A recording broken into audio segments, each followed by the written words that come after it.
Então tá, 12, versículo 12. Chega aí. Chega junto aí. Tem ainda muita coisa para dizer, mas vocês não podem suportar. Porém, quando vier o Espírito da verdade, ele os guiará em toda a verdade. Ele não falará por si mesmo, mas dirá tudo o que ouvir e anunciará a vocês as coisas que estão para acontecer. Ele me glorificará, porque vai receber do que é meu e anunciará a vocês. Tudo o que o Pai tem é meu. Por isso eu disse que o Espírito vai receber do que é meu e anunciar a vocês. Ponto. Então chegamos aí. Primeira coisa que nós temos que entender, versículo 12. Tenho muita coisa para falar, mas vocês não podem suportar. Então, o que o Espírito Santo... Qual que é a diferença, gente? A diferença é que o Jesus em carne estava falando com eles. E ele está falando, gente, eu vou esperar a vinda do Espírito Santo, porque o que eu tenho para falar aqui vocês não vão suportar. Mas, com o Espírito Santo dentro de vocês, essas coisas difíceis são possíveis de ser entendidas e transpostas, né, aceitas através da presença do Espírito Santo. Então, isso também é uma das verdades aí. Então, coisas difíceis, né? Nós temos que entender que no Evangelho, na vida, tem verdades difíceis que precisam ser aceitas. Mas, para a gente aceitar isso, a gente precisa dessa pessoa do Espírito Santo, esse entendimento. Né? São coisas que nós precisamos viver. Outra coisa, 13 aí, ele vai falar, conduzindo à verdade. E a verdade, no contexto de João, a verdade é o próprio Jesus. Então, uma das características, uma das funções, uma das coisas que o Espírito Santo vai fazer é te fazer conhecer cada vez mais a Jesus. Conduzir você cada vez mais à pessoa do nosso Senhor Jesus Cristo.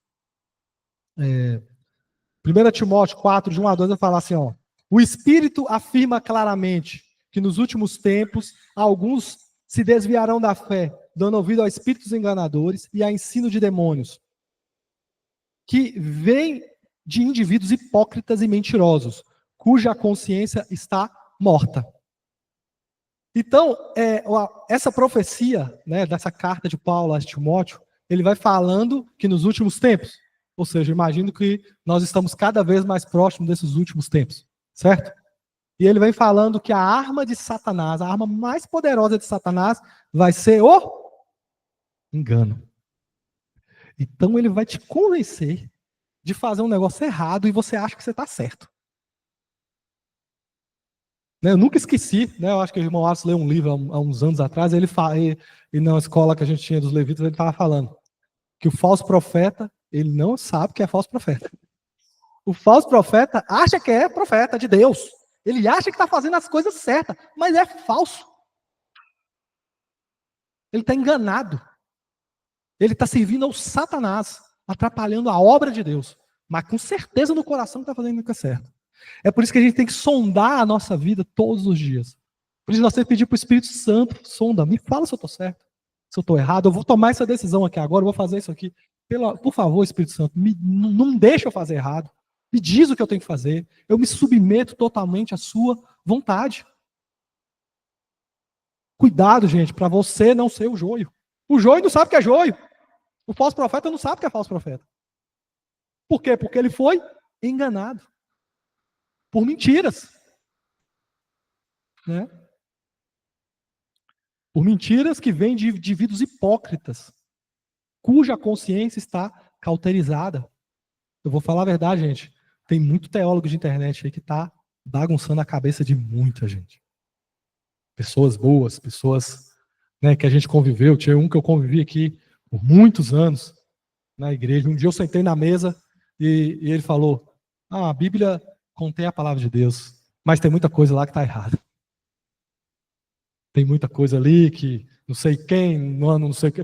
Vai fazendo uma história maravilhosa ali, uma história toda fantasiosa para dizer que ó, tem coisa certa e tem coisa errada. Desacreditado da palavra. Por quê? Porque fica enfiado em teorias da conspiração na internet. Porque fica mergulhado, deixa qualquer Zé Mané ficar falando na sua mente. São pessoas que têm a consciência cauterizada. né? Então a gente tem que tomar cuidado. E o Espírito Santo aí, Jesus está falando, ele vai te conduzir à verdade. Ele vai te levar à verdade de Cristo. Então você precisa, antes de tomar qualquer decisão, antes de fazer qualquer coisa, entra dentro da presença, mergulha na presença com humildade. Porque se ele falar, você tem que se submeter. Amém? Então, isso é muito importante. 14. Ele me glorificará. Vai receber do que é meu e anunciar a vocês. Então, Jesus afirma que o Espírito Santo vem trazer glórias para ele. Assim como ele vem trazer glória para o Pai. Né? Então, a Trindade, você vê que parece que é um jogando a glória para o outro. E a gente vê esse Deus único. Por isso que eles são tão unidos e são únicos. Né? Ele é a nossa conexão com Jesus.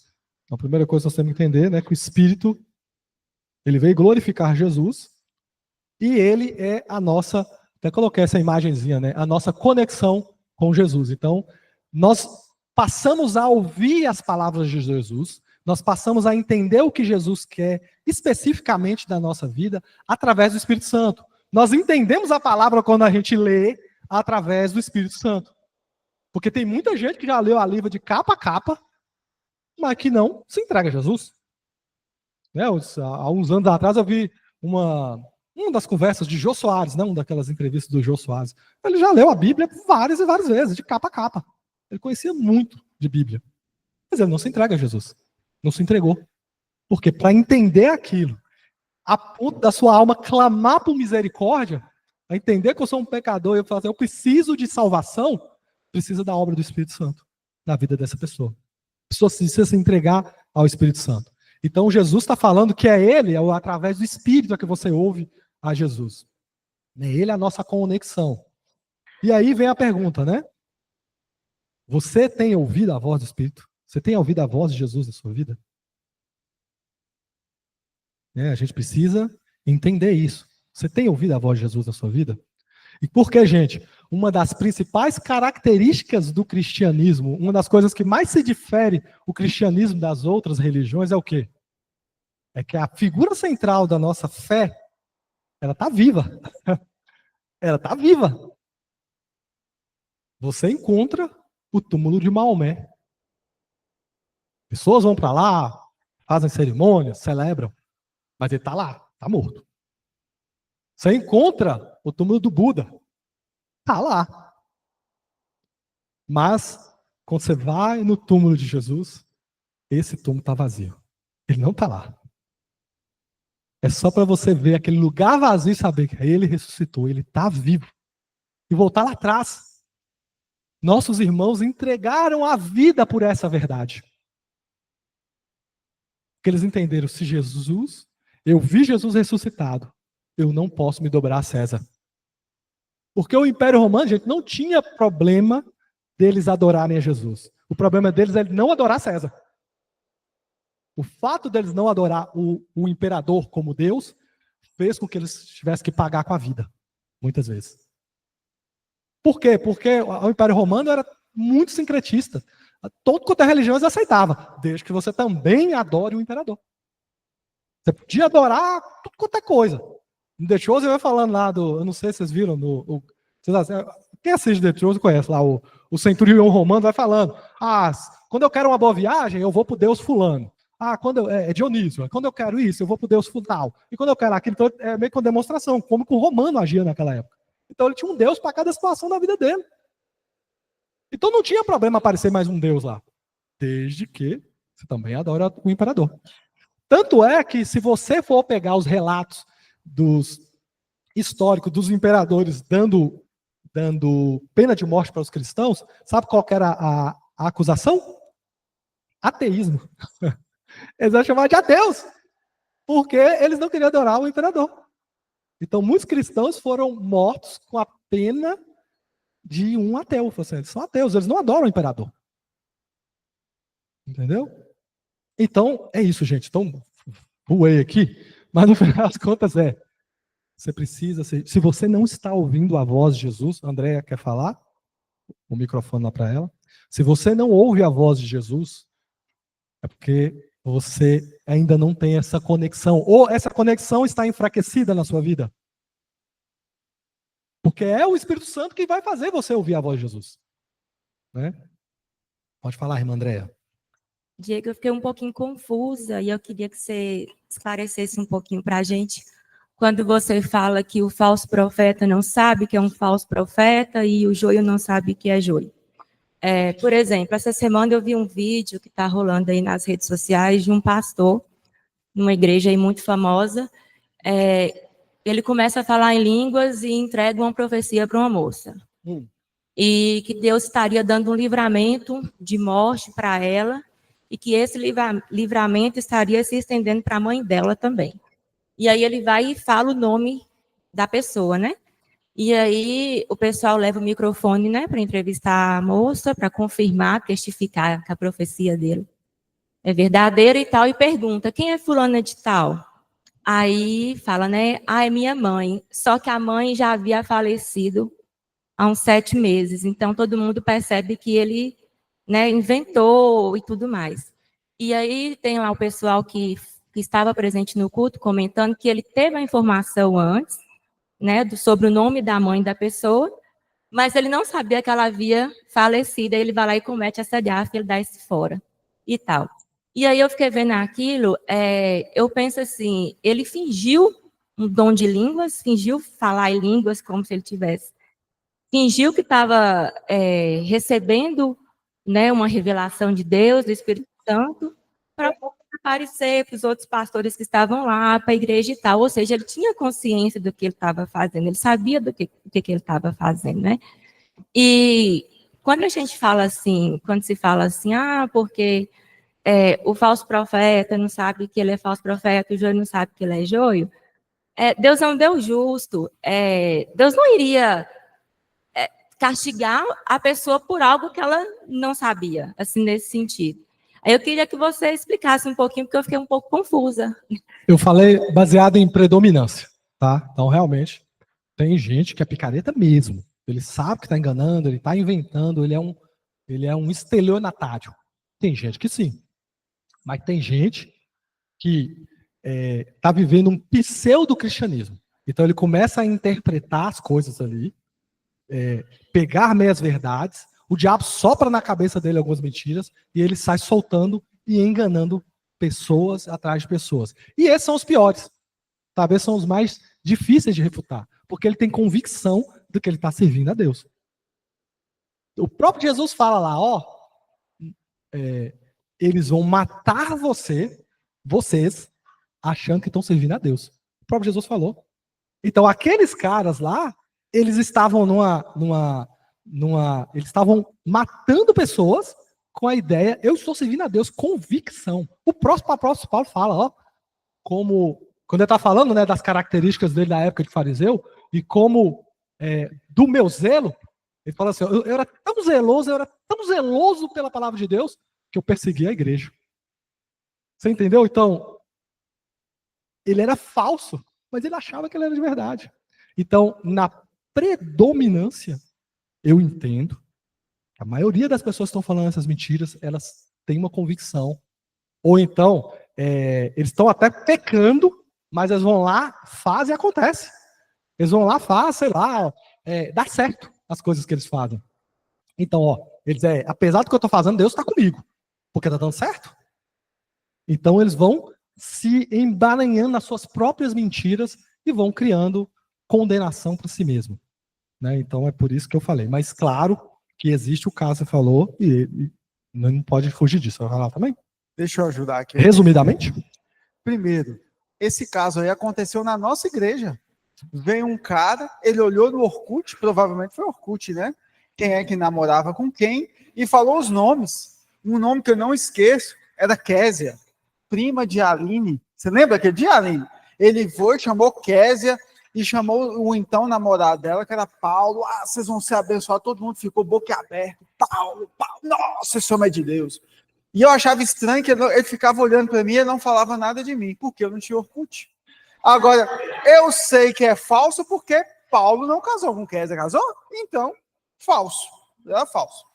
Outro exemplo, um exemplo de uma pessoa que tinha convicção que era de Deus e matava cristão, Paulo. Ele só tem a convicção depois que Jesus aparece no caminho de Damasco. Que outra questão que eu ia falar? As pessoas, acontece o seguinte, as pessoas, o falso profeta, que ele não, você falou o seguinte, coitado, ele não sabe, se ele não sabe, como é que ele vai para o inferno? Vai. E é a justiça de Deus sendo cumprida. Por quê? Porque ele não quer satisfazer a Deus, ele quer satisfazer ele, o ventre dele, os sonhos dele, os desejos dele, e fazem com que os seus seguidores também façam o mesmo. Então, sigam a Deus para você ganhar isso. Não seguir a Deus para tomar a sua cruz. É diferente demais. Nós vamos lá na Santa Ceia. O que Jesus falou para os discípulos que ia acontecer, do que esses pastores pregam nos púlpitos. Não tem conexão. Exatamente. Então, assim, a culpa deles é porque eles estão vivendo, até servindo a Jesus, baseado no seu ventre, nas suas vontades. Entendeu? Então, sim, eles serão condenados e com justiça. Deus não vai ser injusto de condenar eles. Que é o caso dos próprios fariseus lá da época. Eles tinham uma palavra, Jesus estava lá encarnado na frente deles, mas eles preferiam ficar presos no que eles já conheciam. E pelo privilégio que eles tinham, por toda a estrutura da sociedade que privilegiava eles, então eles rejeitavam a verdade verdadeira porque estava preso no próprio orgulho. Vamos dar sequência então? Versículo 16. Um pouco e vocês não me verão mais. Outra vez um pouco e me verão de novo. Então alguns dos discípulos disseram uns aos outros: que vem a ser isto que ele está nos dizendo? Um pouco e vocês não verão mais, e outro pouco e me verão de novo. E eu vou para o Pai. E diziam: quem vem a ser este um pouco? Deixa eu ver, eu parei aqui. Não compreendemos o que ele está dizendo. Perdão, gente, versículo 19 agora. Jesus, percebendo que lhe queriam fazer perguntas, disse: vocês estão discutindo a respeito disso que eu acabei de falar? Um pouco e vocês não verão mais, e outra vez um pouco me verão de novo? Em verdade vos digo que vocês vão chorar e se lamentar, mas o mundo vai se alegrar. Vocês ficarão tristes, mas a tristeza de vocês se transformará em alegria. 21. A mulher, quando está para dar à luz, fica triste, porque chegou a sua hora. Mas depois de nascida a criança, já nem se lembra da aflição, pela alegria de ter trazido alguém ao mundo. Assim também agora vocês estão tristes, mas eu os verei outra vez. E o coração de vocês ficará cheio de alegria, e ninguém poderá tirar essa alegria de vocês. Amém? Então, eu pulei o 15 aqui, mas vamos lá. Foi esse texto que nós falamos, né? Do 16 até o 22. 16 até o 22, gente. Então, ele está dando um exemplo aí do trabalho de parto. Então, Jesus, claramente, ele está falando da sua morte, né? E ressurreição. Então, quando ele fala um pouco, vocês vão ficar tristes, depois logo em seguida vocês vão ficar alegres, ele está falando da morte e ressurreição dele. Então, ele declara que os discípulos estão para passar por momentos muito difíceis, mas encontrarão Cristo em meio a essa dor. Então, a primeira coisa que a gente tem que pensar é isso. Eles estão para passar por momentos muito difíceis, mas ao encontrar Cristo em meio a essa dor, eles ficarão alegres. Né? Então, a alegria será tão profunda como na ilustração da mulher em trabalho de parto. Né? Então, vou seguir aqui, porque tem um antes e um depois. Né? Então, ou seja, um trabalho de parto é algo doloroso, é algo cansativo, é humilhante, mas gerou vida. E quem de nós nunca passou por momentos cansativos, humilhantes, dolorosos? E quando você encontra Jesus no meio de tudo isso, o que muda na sua vida? Né? Então, esses momentos, gente, cansativos, humilhantes, dolorosos, em que a gente vai e encontra a pessoa do nosso Senhor Jesus, produz em nós uma alegria, produz em nós algo tão poderoso que o próprio Jesus fala, isso nunca vai ser tirado de você. Então, o que ele está para produzir, então nós temos o exemplo do pastor Geraldo, né? Nós temos um pastor Geraldo antes da luta contra o câncer e um pastor Geraldo depois da luta contra o câncer. São duas pessoas diferentes. Ou seja, quando ele encontrou Jesus em meio àquela dor, tem uma alegria que entrou nele, algo que Deus especial deu para ele, que ele virou outra pessoa. Ele não é mais o mesmo. E ninguém pode tirar, o diabo nunca vai poder tirar isso de vocês. Nunca. Então, no meio da sua dor, ao você encontrar Jesus, o que você receber de Jesus naquele período, ninguém pode tirar de você. Ninguém. O diabo não pode tirar, pessoas não podem tirar, mentiras, porque você sabe, você viveu aquilo. Então isso é muito importante. É nós entrarmos na presença de, mesmo no momentos de aflição, a gente confiar em Jesus e entrarmos na presença dele. Né? E podemos aplicar isso nas nossas vidas, igual eu falei, né? Encontrar Jesus em meio à dor é algo muito importante. E é isso que ele está falando ali, né? Essa figura da mulher em trabalho de parto, é isso, né? Um momento de muita dificuldade que vai produzir vida. E nós também passamos por momentos de muita dificuldade que depois produz vida na gente. Coisas mudam e a gente segue em diante. Com pessoas transformadas. E lá na frente, nós vamos ter outros momentos difíceis. Mas ao passar, buscando Jesus e encontrando Jesus, uma nova vida vai nascer ali. E mais alegria. E a gente vai sendo transformado de glória em glória. Até sermos semelhantes a Jesus.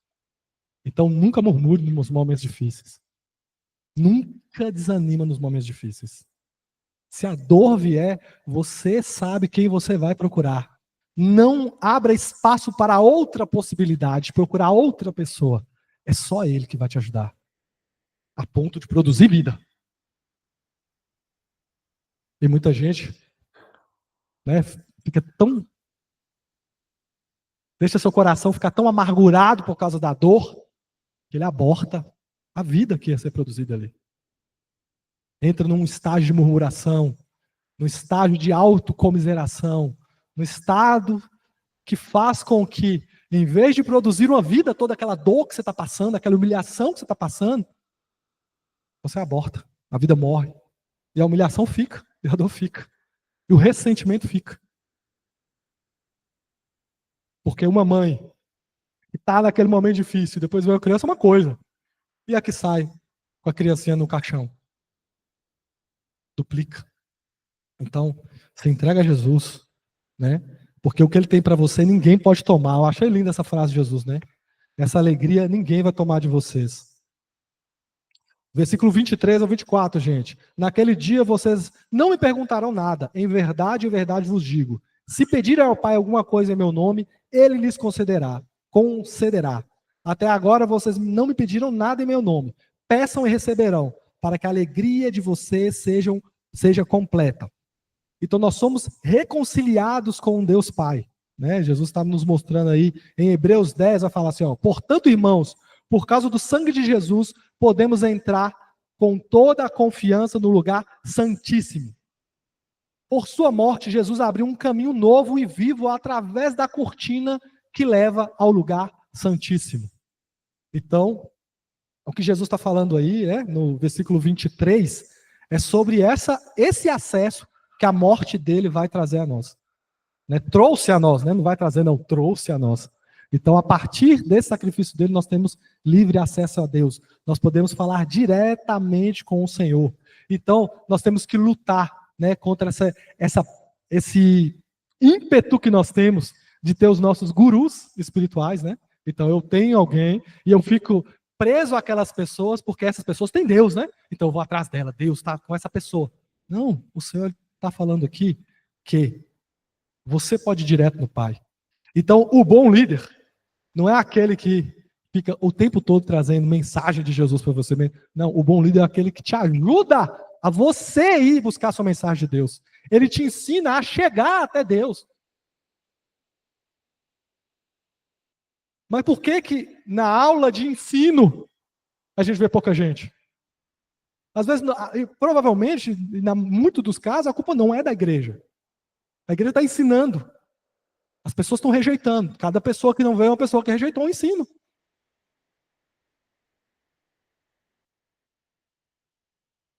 As pessoas... Por quê? Porque elas estão sabendo que tem uma pastora que ora por elas. Então ela não quer orar por ela.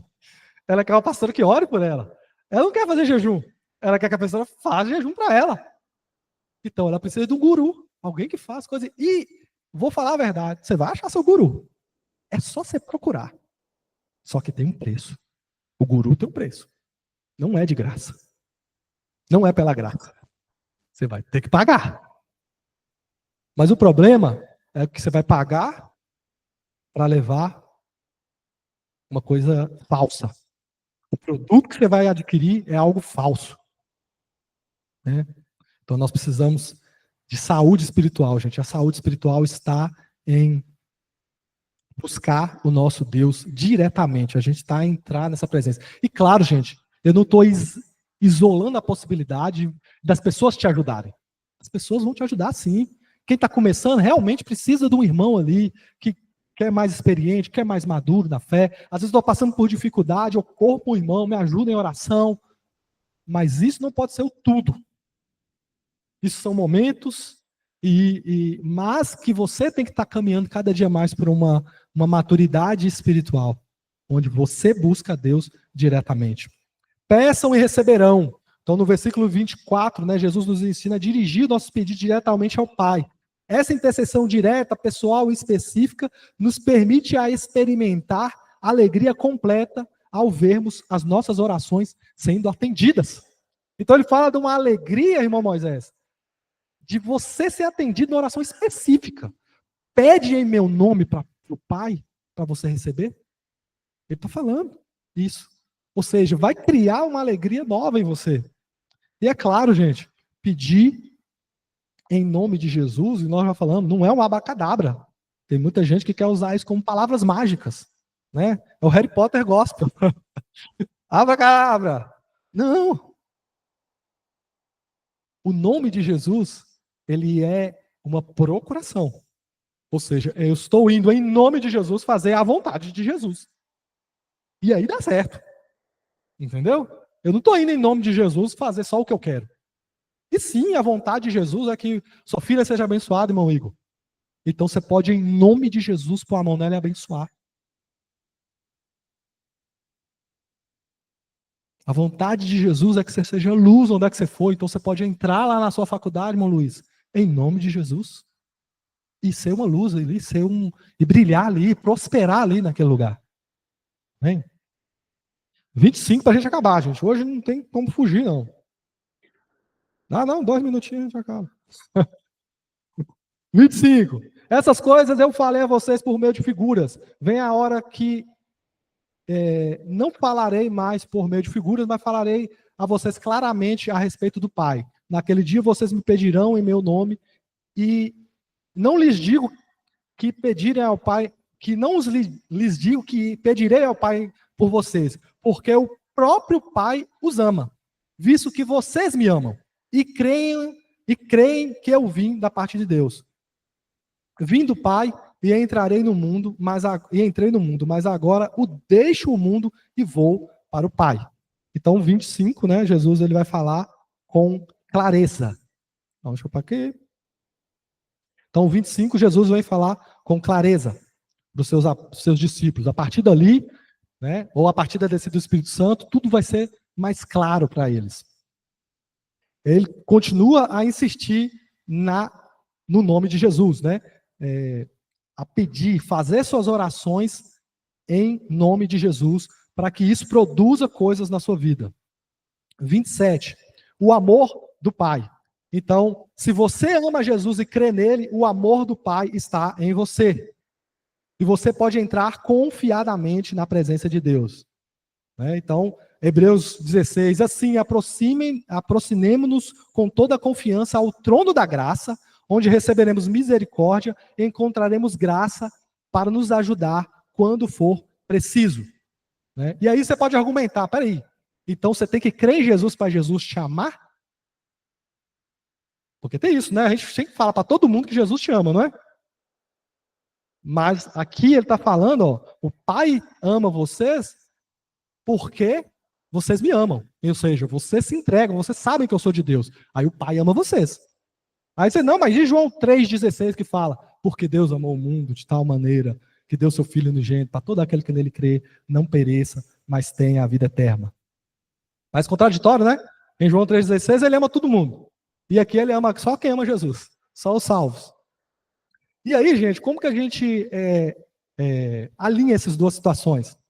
Primeira coisa, lá em João 3,16 ele fala, porque Deus amou o mundo. E o mundo lá, a palavra é o cosmos. Ou seja, é tudo. Então é um Deus criador, que ama a sua criação e quer salvar ela. Amém? Só que ele está falando aí qual é a palavra que ele usa? O Pai. Tem um outro nível de amor. É o amor do Pai. Esse amor do Pai é só para quem aceita Jesus. Então, pode pedir, entra na presença de Deus, como um filho entra na presença de um pai. Um pai bom, tá, gente? Porque eu sei que muita gente tem trauma do pai. Muita gente sofreu na mão do pai, de um pai. Mas nós estamos falando do Deus Pai que você precisa conhecer. Um pai que te ama, um pai que vai fazer o bem para você, que vai dar tudo para você. E esse nível de amor só experimenta quem ama e se entrega a Jesus. Os outros são amados como criaturas de Deus. Deus ama o que ele fez. Mas ele tem uma outra dimensão de amor que é só para os filhos. Não posso entrar muito nisso. E nós vamos fechar aí do 29, que é as palavras despedidas de Jesus, né? Então os seus discípulos disseram, agora o Senhor fala claramente e não emprega nenhuma figura. Agora vemos que o Senhor sabe todas as coisas e não precisa que ninguém lhe pergunte. Por isso cremos que o Senhor veio de Deus. Jesus respondeu, vocês creem? Eis que a hora vem, e já chegou, que vocês serão dispersos, cada um para a sua casa, e vocês me deixarão sozinho. Mas eu não estou sozinho, porque o Pai está comigo. Falei essas coisas para que em mim vocês tenham paz. No mundo vocês terão aflição, mas tenham coragem. Eu venci o mundo. No mundo vocês terão aflição, mas tenham coragem. Eu venci o mundo. Primeiro ponto, então, os discípulos pensam que entenderam. Jesus, vocês não entenderam, gente. Vocês vão me abandonar daqui a pouco. Daqui a 3, 4 horas, cada um vai caçar seu rumo e vai me deixar sozinho. Mas ela, não preocupa. O Pai está comigo. E me fez lembrar do Salmo 27:10, fala, ainda que o meu pai e a minha mãe me abandonem, o Senhor cuidará de mim. Então Davi entendeu essa dimensão do amor do Pai. Não importa quem me abandonar, não importa quem me rejeitar, não importa. O Pai me ama. E quando a gente crê nisso, sabe, gente? E crê nisso de forma profunda, o sentimento de rejeição tem que sair. Quando a gente crê isso de forma profunda, o medo, a ansiedade tem que sair, porque o Pai, que é dono de tudo, que tem todo o poder, me ama e cuida de mim, não me abandona. Então, cara, isso tem que me dar uma segurança, não tem? Isso tem que ser cura para o meu coração. Então, muita gente está precisando dessa cura e está precisando que você leve essa cura para ele. O Pai tem seus filhos aí, suas ovelhinhas estão aí perdidas, que precisam de pessoas com essa mensagem. Que pessoas não só que falem essa mensagem, tá, gente? São pessoas que vivem essa mensagem. Que realmente têm um relacionamento com Deus Pai, de confiança, de fé. Né? Oh, não passei? Aqui que eu parei. Eu falei isso aqui, né? E por último aqui, gente, eu vou passar aqui, que Jesus vai falar, né? Eu falei essas coisas para que vocês tenham paz. Então, gente, Jesus fala que já vai avisando, vocês vão me abandonar. Só que não é um tom de acusação. Você vê, gente, eu estou falando tudo isso para que vocês tenham paz. Pode ficar tranquilo, vai acontecer, mas eu não estou acusando vocês. No mundo, vocês terão aflições, mas tenha coragem. Eu venci o mundo. Né? E me faz lembrar aqui de Romanos 8, de 37 a 39, nosso último versículo, né? Nós somos vencedores por meio de Cristo Jesus. Fala assim, ó, em todas as coisas, porém, somos mais do que vencedores por meio daquele que nos amou. Porque eu estou bem certo de que nem morte, nem vida, nem anjos, nem principados, nem coisas do presente, nem do porvir, nem poderes, nem alturas, nem profundidade, nem qualquer outra criatura pode nos separar do amor de Deus que está em Cristo Jesus. Gente, eu não sei nem contar às vezes, que eu me senti um fracasso.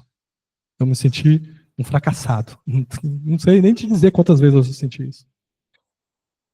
Mas essa verdade tem que encher o seu coração e mudar isso, tá, gente? Esse sentimento de derrota, esse sentimento que olha para a sua vida e não vê esperança, tem que sair.